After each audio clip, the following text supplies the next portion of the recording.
हे कृष्ण करुणा सिंधु दीनबंधु जगत पते गोपेश गोपिका कांत राधाकांत नमोस्तुते। सत्यम शिवम सुंदरम। এটি বিশেষ ঘোষণা। ধূমপান এবং মদ্যপান স্বাস্থ্যের পক্ষে খুব ক্ষতিকারক, কিন্তু আমরা মঞ্চে ব্যবহার করতে বাধ্য থাকিব। আপনারা কিছু মনে করবেন না। যে সমস্ত খুঁটিতে মাইকের হর্নগুলি বাঁধা আছে সেই সমস্ত খুঁটিগুলিকে কেউ হেলান দেবেন না এবং নাড়াবেন না, তাতে করে আপনাদের যাত্রা শুনতে এবং আমাদের যাত্রা শোনাতে অসুবিধা হবে। আমাদের যাত্রার শেষ দৃশ্যে শেষ সংলাপ না হওয়া পর্যন্ত কেউ মঞ্চ ছেড়ে যাবেন না। ঘোষণাটি শেষ হলো। নমস্কার। परम पुरुष श्री श्री ठाकुर যোগাবতার রামকৃষ্ণদেবের পাদপদ্মে প্রণাম জানিয়ে নট নাট্যকার গিরিশচন্দ্র ঘোষের উদ্দেশ্যে শ্রদ্ধাঞ্জলি অর্পণ করে উপস্থিত দর্শক মণ্ডলীকে আন্তরিক প্রীতি শুভেচ্ছা ও ভালোবাসা জানিয়ে মহাপ্রভুর চরণে শতকোটি প্রণাম জানিয়ে শুরু করছি আজকের যাত্রাপালা। স্বর্গ আমার স্বামীর ঘর। রচনা প্রবল ব্যানার্জি।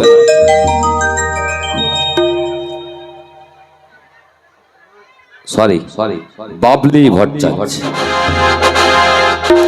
সম্পাদনা ও নির্দেশনা সুব্রত হই। সুর ও আবহ মাস্টার জগন এবং সম্প্রদায়। আলো মাস্টার সঞ্জয়। ধ্বনি মাস্টার গঙ্গা। রূপসজ্জায় মা জয়গুরু নাট্য নিকেতন পখন্ডা। সর্বাধিনায়ক মঙ্গলময় ঘোষ। দল ম্যানেজার মনোহর রায়। পরিচালনায় বনলাটি গ্রাম্য ষোলোয়ানা। পরিবেশনায় বনলাটি নাট্য সংস্থা মহাপ্রভু নাট্য সংস্থা।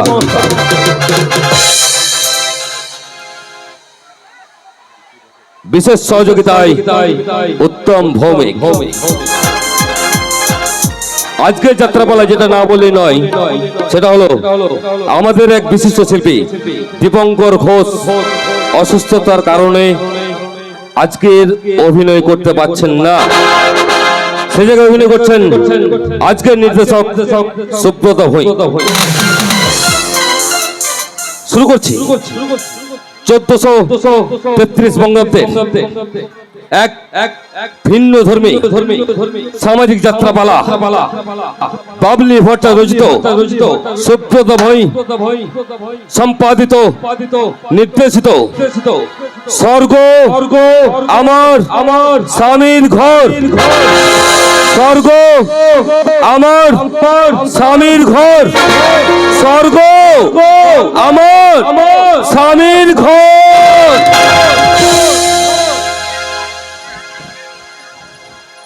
স্বর্গ আমার স্বামীর ঘর, স্বর্গ আমার স্বামীর ঘর। প্রত্যেকটা মেয়ের জীবনে ইচ্ছা থেকে তার স্বামীর ঘর যেন স্বর্গের মতো হয়, কিন্তু আমার জীবনে ঘটে চলেছে একটা নতুন চমক। আমি চলেছি আমার হবু ভাসুরের বরযাত্রী, আর আমি হতে চলেছি ওই মুখার্জি বাড়ির ছোট বউ সঞ্জু। সঞ্জু হলো ছোট বাড়ির মুখার্জি বাড়ির ছোট ছেলে, আর আমি তাকে আমার জীবন থেকেও বেশি ভালোবাসি। তাই তো আমার জীবনে ঘটতে চলেছে একটা নতুন চমক। আজ এই বিয়ের দিন আমি সঞ্জুকে একেবারে জ্বালিয়ে পুড়িয়ে একেবারে অস্থির করে দিয়েছি। না, এসব আমি কি ভাবছি? সঞ্জু আমাকে মনে প্রাণে ভালোবাসি, কিন্তু এই আসল সময় বাবুর পাত্তা নেই। কোথায় যে গেল? আজ আসুক, দেখাচ্ছি মজা।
এসো গো, ও প্রিয়া এসো গো, ও প্রিয়া এসো গো, ও প্রিয়া এসো গো। মনের আকাশে সোনার তুরে ও সাথে এসো গো, ও সাথে এসো গো। এ কাজল ভরা চোখ তোমাকে চাইবো, ও সাথে এসো গো, ও সাথে এসো।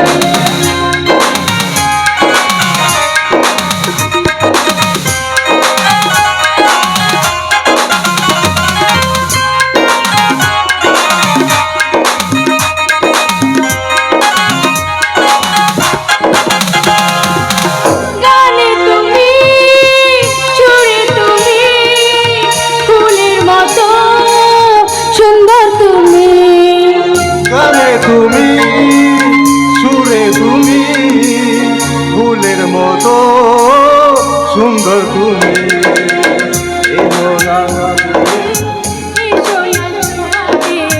ও সাথী এসো গো, ও সাথী এসো গো।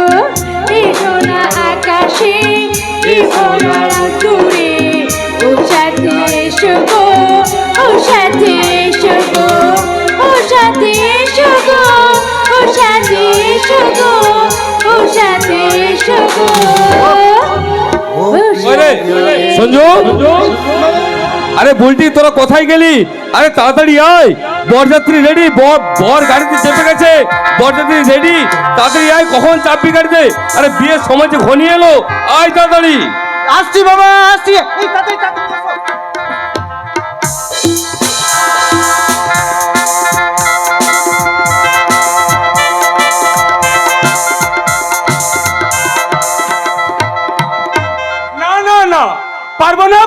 পারবো না এই সবজি দিয়ে খেল দেখা আমার পক্ষে সম্ভব নয়। আরে আমি মেয়ের বাপ বলে কি এতই অপরাধ করে ফেলেছি? তাছাড়া 7 দিন আমি কন্যা সম্বোধন করবো বলে আমি আবার উপোস করাও আছি। নিজের হাতে হাট বাজার আরে দোকানদারি সব তো করলাম, এখন আবার ঠাকুর মশাই বলে কিনা আরে পান আনা হয়নি। ও এখন যে কাকে যে আমি পানান্তে পাঠাই, এইদিকে বর বরযাত্রী আসার সময় হয়ে গেছে। ওই তো তোরা কে কোথায় আছিস? বর বরযাত্রীকে ভেতরে নিয়ে আয়। মা, মা বিশালাক্ষী, বাবা গোপাল গোবর্ধন, বাবা মহাপ্রভু, মা কালী, অনেক কষ্ট করে আমার এই বছর মেয়েটাকে আমি বিয়েতে রাজি করিয়েছি। মা, তুমি ওকে সংসারী করো ঠাকুর, তুমি ওকে সংসারী করো। কানাইদা, ও কানাইদা, এই যে কানাইদা এখানে। আচ্ছা কানাইদা, আমি আমার ভাগ্নেকে অনেক কষ্ট করে রাজি করেছি, আজ করবো কাল করবো বলে কিছুতেই রাজি হচ্ছিল না। সত্যি তোমার ভাগ্নের মতো ছেলে পা খুব ভাগ্যের ব্যাপার। ওরে আমার মেয়ে পায়েল অনেক ভাগ্য করে জন্মেছে বলে তোমার ভাগ্নে বিজয়ের মতো স্বামী পেয়েছে। কত সুন্দর, কত লম্বা চেহারা। ওই সুন্দর আর লম্বা চেহারা নিয়ে তো মরেছে। শুধু পুলিশের চাকরি ইন্টারভিউ দেবে আর অন্য কোনো চাকরি ইন্টারভিউ দেবে না, আর চাকরি না পেলে সে বিয়েও করবে আরে না। আমার বিশ্বাস ও পুলিশের চাকরি পাবেই, কারণ ওর শিক্ষা, ওর মনের অদম্য ইচ্ছা কোনোদিন বিফলে যাবে না। তাই বলে তুমি একটা বেকার ছেলের হাতে আমাকে তুলে দিচ্ছ বাবা? মাসি, এই বিয়ের সাজে সেজে এমন অলক্ষণে কথা বলতে নেই রে মা। বিজয়ের মধ্যে ছেলে হাজারে একটাও মিলবে না। তুই না খুব সুখী হবি, খুব সুখী হবি। তোমার ধারণা ভুল বাবা, কারণ বিজয়ের চাকরির বয়স পেরিয়ে গেছে। ও আমার মতন মেয়েকে কোনোদিনও সুখী করতে পারবে না। ওই ধারণা মন থেকে মুছে ফেলো মা, বিজয়ের প্রতি ভরসা রাখো। ছোট থেকে ওর মা নেই, সংসারে অনেক কষ্ট করে বড় হয়েছে। ওকে তুমি ভালোবাসো, তাহলে দেখবে বিজয় তোমার জন্য জীবন দিয়ে দেবে। মন থেকে আমি রাজি না হলেও আমি বাবার ইচ্ছে পূরণের জন্য তো কোণে সেজে সেজেছি। ওরে মা, বাবা মায়ের আশীর্বাদ কোনোদিনই বিফলে যায় না রে মা। আমি বলছি তুই না বিজয়কে বিয়ে করলে খুব সুখী হবি। আমি এখন যাই, ওই বর বৎসের কথা বলে এখন বিয়ে বসানোর ব্যবস্থা করি। বলি নাপিত মশাই এলো। বিশেষ করুন আমার এই বিয়েতে নেই এক বিন্দু মত নেই। ছোট থেকে আমি নাচ গান অভিনয় ভালোবাসি, তাই তো আমি সিরিয়াল জগতে প্রতিষ্ঠিত হতে চাই। মামা, বলি ও মামা, বলি গাড়ি থেকে নেমে কোথায় গেলে গো? ওই সঞ্জুকে জানো মা? সঞ্জু হচ্ছে বিজয়ের সৎ ভাই, আর সৎ ভাই হলো বিজয়ের খুব ভক্তি শ্রদ্ধা করে। পাড়ার সকলে বলে ওরা দুই ভাই যেন রাম আর লক্ষ্মণ। রামের ভাই লক্ষণ, লক্ষণের রাম, একজনার বুকে লেখা অন্য জনার নাম।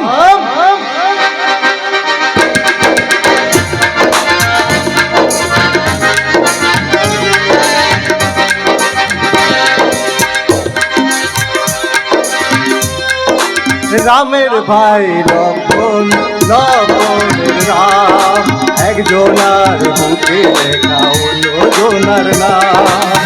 সঙ্গে তারা দুজনে থাকে, সঙ্গে তারা দুজনে থাকে, মানিক জোর বলে লোকে, মানিক জোর বলে রামের ভাই লক্ষণ, লক্ষণের রাম। তুমি হবে আমার সীতা বৌদি। মানে আমি যদি লক্ষণ হই আর আমার দাদা যদি রাম হয়, তাহলে রামের বউ কে হবে? সীতা। তাহলে সীতা যদি আমার বৌদি হয়, বৌদি থাক থাক, আর দেরি না করে চট করে প্রণামটা করে ফেলো। কি তুমি আবার কি? আরে দাঁড়াও দাঁড়াও দাঁড়াও বৌদি দাঁড়াও, পরিচয়টা আমি করিয়ে দিচ্ছি। কি গো, তুমি বলবে না আমি বলবো? মানে তুমি কে, কেনই বা আমার সাথে এই বাড়িতে দাদার বিয়েতে বরযাত্রী এসেছো, তোমার সাথে আমার সম্পর্কটা কি, এটা বৌদি কাজ বলতে হবে না? আরে সঞ্জু, তুই কি বলতে চাইছিস বলতো? আরে তুই কি বলতে চাইছিস? আরে সরি সরি সরি মামা, একদম ভুল হয়ে গেছে, কারণ তুমি তো আমাদের শেষ ভরসা গো মামা। সঞ্জু মামা তুমি আমাদেরই ভরসা, মামা তুমি আমাদেরই ভরসা, তোমার কাছে যত আবেদন, যত সাথে যত কিছুর আশা, মামা মামা তুমি আমাদেরই ভরসা, মামা মামা তুমি আমাদের। আর বাবা হচ্ছে নাকি, বৌদি কিন্তু খুব বিরক্ত হচ্ছে। আমি সত্যি কিন্তু বলছি আমার একদম ভালো ভালো লাগছে না না না না বৌদি, ভালো লাগছে না বললে তো চলবে না। তুমি আর মামা দুজনে মিলে আমার আর বুলটির লাইনটা তো একদম ক্লিয়ার করবে। এই শোনো, তোমরা কথা বলো, আমি ওর ভেতরে যাচ্ছি। আরে যাবে কোথায়, যাবে কোথায়? বুঝেছি, তুমি আমার এই ছোট ভাইনে এই বুলটির সাথে মানে ওই ডুবে ডুবে জল খাও, তাই তো? একদম একদম এক গেতে ফেলেছে মামা, এক গেতে ফেলেছে। ও মাই ডিয়ার মামা, আজ দাদার বিয়েটা চুকে গেলে বাবাকে বলে বুলটি আর আমার ব্যাপারটা একটু সেটিং করে দাও, তা নাহলে দেখবে বুলটির হাত ধরে আমরা দুজন একেবারে আচ্ছা, সত্যি যদি তোমরা দুজন দুজনকে ভালোবেসে থাকো, তাহলে আমি কথা দিচ্ছি তোমাদের ভালোবাসা যদি সত্যি হয়ে থাকে, তোমাদের দুজনকে আমি মিল করিয়ে দেবো, মানে সত্যি তোমাদের সত্যি বিয়ে দিয়ে দেবো। সত্যি বলছো বৌদি, সত্যি বলছো? তোমায় দেখে আমার ধারণাটা পুরো পাল্টে গেছে। তুমি যদি এত ভালো হও, তাহলে তোমার দাদা না কত ভালো। আমি বাবাকে ডাকি, বাবা, ও বাবা। বলো মা, বাবাকে ডাকছো কেন? বাবার মনের ধারণাটা আজ আমি বদলাতে চাই। আমার মনের ধারণা আজকে সম্পূর্ণ বদলে গেছে, তাই তো আমি বাবাকে বলবো। কি হলো রে মা, তুই এমন করে ডাকছিস কেন রে মা? বাবা, বাবা, তুমি তোমার মনের দুশ্চিন্তা দূর করে দাও বাবা। তুমি ঠিকই বলেছিলে বাবা, ওরা ভীষণ ভালো মানুষ। ওই বাড়িতে বউ হয়ে গেলে আমি সত্যিই সুখী হব। ওরা ভীষণ ভালো বাবা। ও তাহলে আমার কথাটা মিলতো রে মা। হ্যাঁ বাবা, আর আমার মনে কোনো অশান্তি নেই বাবা। ওরাই হবে আমার আপনজন, ওরাই হবে আমার আত্মীয় পরিজন বাবা। কিন্তু কিন্তু এত আনন্দের মাসে আমার আমার বুকটা তো কেঁপে যাচ্ছে কেন? কেন আমার দু চোখ দিয়ে জল আসছে? বাবা, স্বর্গ থেকে তাকিয়ে দেখো পায়েলের মা, পালকে বধুর সাজে কত সুন্দর মানিয়েছে। আমি পেরেছি পায়েলের মা, আমি পেরেছি। তুমি বলতে না আমি না থাকলে তুমি পায়েলকে মানুষের মতো মানুষ করতে পারবে না, কিন্তু আমি পেরেছি পায়েলের মা, আমি বাবা, আজকের দিনে তুমি এমন করে কাঁদছো কেন বাবা? মায়ের কথা মনে করে আবার তুমি কাঁদছো? আজ তোর বিয়ে, তুই তিথিতে সিঁদুর পরবি, কাল বিজয়ের বউ হয়ে এই বাপের বাড়ি ছেড়ে তুই শ্বশুর বাড়িতে চলে যাবে। আচ্ছা বাবা, তুমি যদি এমন কান্নাকাটি করো, তাহলে আমি স্বামীর ঘরে গিয়ে কেমন করে সুখী হয়ে থাকবো বলো কিন্তু তো? কিন্তু কিন্তু যেতে তো হবেই রে মা, যেতে তো হবেই। আর তোর এই ঘর থেকে যাবার সময় তোর এই কলকাঞ্জলিটাই আমাকে দিয়ে যাবি তোরে মা। মেজর সাহেব, আপনি এইভাবে ভেঙে পড়বেন না, আপনার শরীর অসুস্থ হয়ে যাবে। কাঁদবেন না কানুদা, কাঁদবেন না। মেয়ে যখন জন্মেছে তখন স্বামীর ঘর শ্বশুর বাড়িতে যেতেই হবে। এই চোখের জলের মনে তো অনাবিল আনন্দ মেসমশাই, আর সেটা একটা মেয়ের জীবনে আর তার পরিবারের জীবনে তো তাকে মেনে নিতেই হয় মেসমশাই। তুমি আর কাঁদবে না বাবা, আমি তো অষ্টমঙ্গলাতে আবার এই বাড়িতে আসবো নাকি? হ্যাঁ, আর তাছাড়া তোমার তো এখন আর কাঁদলে চলবে না বাবা, কারণ তুমি যে মেয়ের বাবা, তোমার যে বহু দায়িত্ব বাবা। তুই ঠিকই বলেছিস, তুই ঠিকই বলেছিস। আর আমি তো মেয়ের বাবা, আমার যে অনেক দায়িত্ব। না না না না, আমি আর কাঁদবো না রে মা, আমি আর কাঁদবো না। আমি এখন যাই, ওই বর বসে কথা বলে এখন বিয়ে বসানোর ব্যবস্থা করি। বলি কই রে নাপিত বসাই এলো? না বৌদিরা, আর কান্না নয়, এবার চোখের জল মুছো প্লিজ। প্লিজ বৌদি, এবার চোখের জল মুছে একটু হাসো। আমি বললেই হাসবে না, কি বলো পায়েলদি? পায়েল দেখি, পায়েল দি, দুদিন পরে হবে তোমার যা। দিদি বলো দিদি। একদম একদম মামা ঠিক কথা বলেছে, এক্ষুনি দিদি বলো, দিদি বলো বলছি। আরে বলবে বলবে, আগে সাত পাকে বাঁধা পড়ুক, তারপর নয় বলবে। আর আমি আমার এই দিদিকে নিয়ে আমি নতুন করে গাইবো, বলবো আর নাচবো। সাত পাকে বন্দি হবে আজকে শুভক্ষণ, সবাই মিলে করি আজ তারই আয়োজন। সাত পাকে বন্দি হবে আজকে শুভক্ষণ, সবাই মিলে করি আজ তারই আয়োজন। ও আমাদের কথা শুধু মনে রেখো, সুখে সংসার করে সুখে থেকো, এই ঘর দুয়ার সব শূন্য করে যেতে হবে তোমাকে।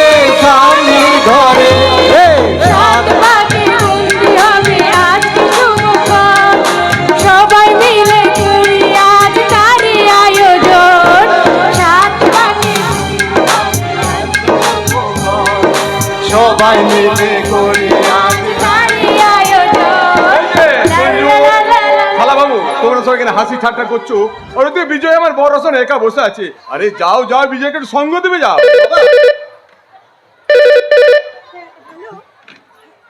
হ্যালো, কোথায় আছো তুমি? বাড়ির সামনে চলে এসেছো নাকি?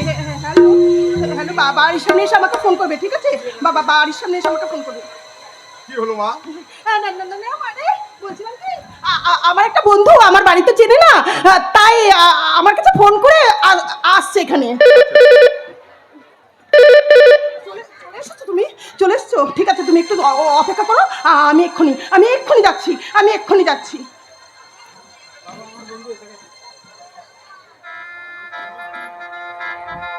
বাবা, আমার বন্ধু এসে গেছে, আমি ওকে ভেতরে নিয়ে আসতে গেলাম। কেমন? আপনারা সবাই মিলে কথা বলুন। আমি আসছি বাবা, আমি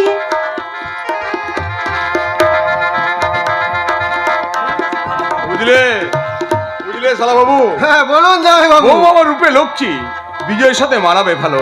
তোমরা বলতে পারো এত আনন্দ আমি রাখবো কোথায়? আর একটা আনন্দের খবর আছে জামাই বাবু, আনন্দের খবর? আপনার খুব তাড়াতাড়ি আমাদের বাড়িতে আবার সানাই বাজবে। তার মানে আপনার ওই ছোট ছেলে বুলটির সাথে সঞ্জুর বিয়ে আমি দেবো। আমি তো বাবা, তাই সন্তানদের প্রতি নজরটা আমার খুবই কড়া। আর এইটা আমি খোঁজ নিয়ে দেখেছি, বুলটি খুব ভালো মেয়ে। আমি যাই দেখি বড় আসলে সবাই টিফিন পেলো কি না। আরে দাঁড়াও। শুনুন জামাই বাবু, ও, আপনার ওই ছোট ছেলে বুলটির সাথে বুলটিকে মানে ব্যাপারটা বুঝতে পারছেন না? আচ্ছা ঠিক আছে, ওই সঞ্জুর সাথে বুলটি বিয়ে আমি দিব। আচ্ছা সঞ্জুর সাথে বুলটি বিয়ে দেওয়ার পরে ভাবা যাবে কি করা যায়। আর ওদের সম্পর্ক আমি জানি, আর এটা আমি খোঁজ নিয়ে দেখেছি, বুলটি খুবই ভালো মেয়ে। বেশ, তাহলে আমার ডিউটি শেষ জামাই বাবু। তাহলে ওই বড় ভাগ্নের বিয়েটা এবারে বসে দিই, চলো। হ্যাঁ চলো। ধর পালাচ্ছে ধরবে ওদের এত চিৎকার, ওকে বিয়ে মুশার উদ্ভ্রান্তের মতো এগিয়ে ছুটে আসছে কেন? কি হলো কি হলো? কি হয়েছে মেসোমশাই? মেসোমশাই, আকাশ আমার মাথার উপরে ভেঙে পড়েছে। কিন্তু কেন? পৃথিবীটার থরথর করে কাঁপছে, সবকিছু জড়ে এলো মেলো হয়ে গেছে। শান্ত হয়ে বলুন। হ্যাঁ, আমি শান্তই বলছি। আপনার পা থেকে জুতরা করলে আমার গালে মারুন, আপনারা সকলে আমার গায়ে থুতু দিন, থুতু। আমার মেয়ে পায়েল বিয়ের কনের সাজে পালিয়ে গেছে।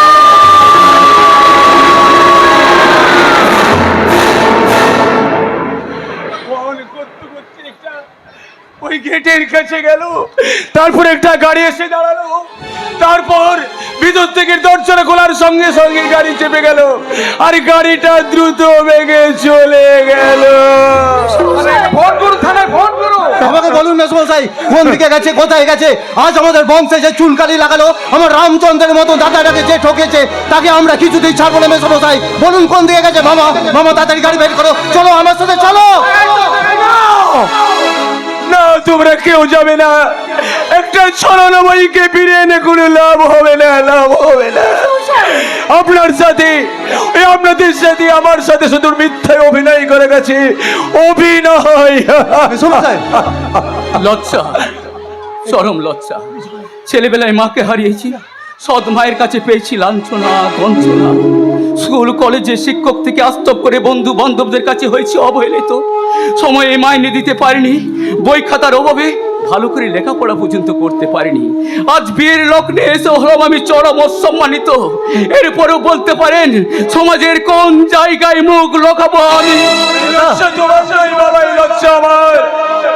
আমি একটা নোংরা অসভ্য মেয়ের বাপ, তুমি আমাকে ক্ষমা করো না।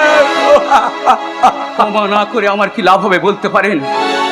একটা কথা মনে রাখবেন, কোন মেয়ে ধর্ষিত হওয়ার পর গ্রামে সালিসি সভা বসিয়ে মোটা টাকা জরিমানা করিয়ে হয়তো সেই ধর্ষণকারীকে মুক্তি দেওয়া যায়।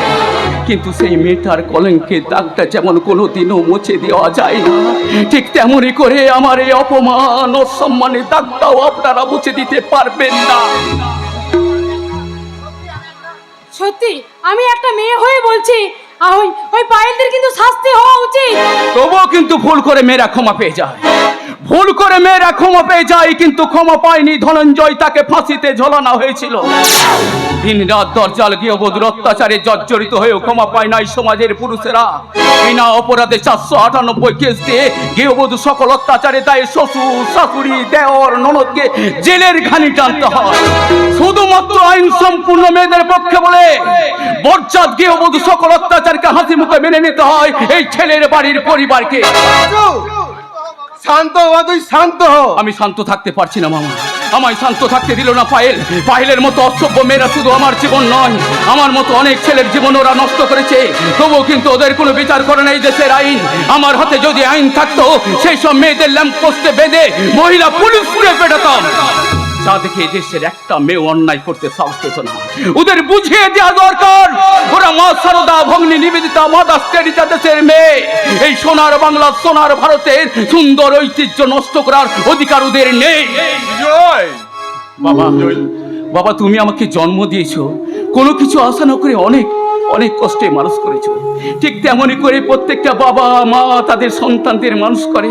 সেই সন্তানদের বিয়ের পর ছেলের বউয়ের অত্যাচারে তার নিজের বাড়িতে জায়গা হয় না, বিলেতি পোষা কুকুরটার জন্য মাছ মাংস দামি দামি খাবার জোটে, কিন্তু অসহায় বৃদ্ধ বাবা মাকে এক মুঠো নুন ভাতও দেয় না।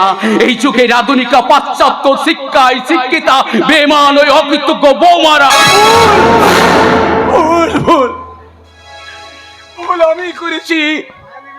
আমি করেছি ভুল। ওই পায়েলের ইচ্ছার বিরুদ্ধে তোমার সাথে বিয়ে দিয়ে গিয়ে আমি ভুল করেছি। আমি আমার পাপের প্রায়শ্চিত্ত করব, আমি আত্মহত্যা করব। হ্যাঁ, আমি আমার প্রায়শ্চিত্ত করব, আমার ভুলের আত্মস্বীকার করব। যদি এরকম মেয়ের জন্ম আপনারা কেউ দেবেন না। এরকম মেয়েরা বম্মায়ের কথা মানে না, বম্মায়ের মুখে বংশের মুখে কালি দিয়ে তারা সকলকে অসহায় করে চলে যায়। আমি যদি আগে জানতাম যে আমার মেয়ে এরকম ভাবে আমাকে কাঁদিয়ে যাবে, তাহলে আতুর করে দেখা আমি গোলা টিপে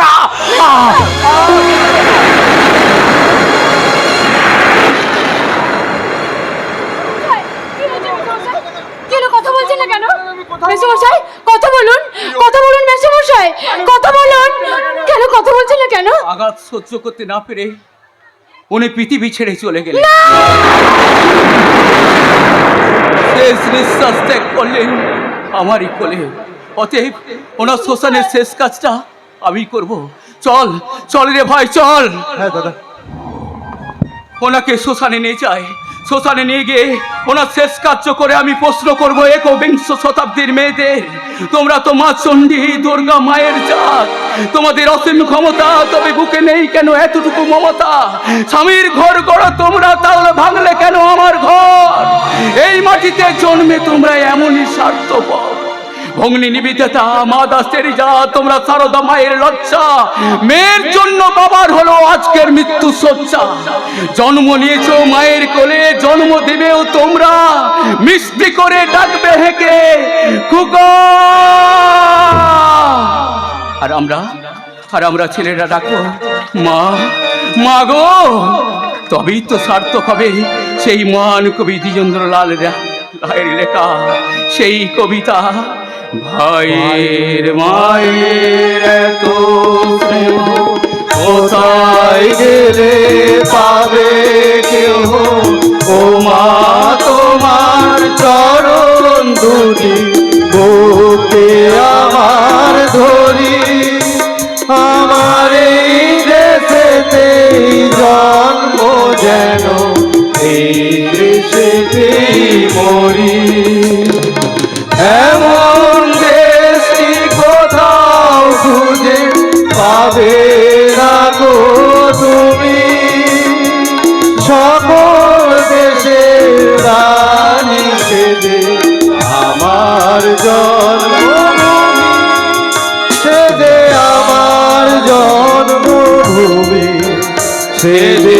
আমার জন্মভূমি।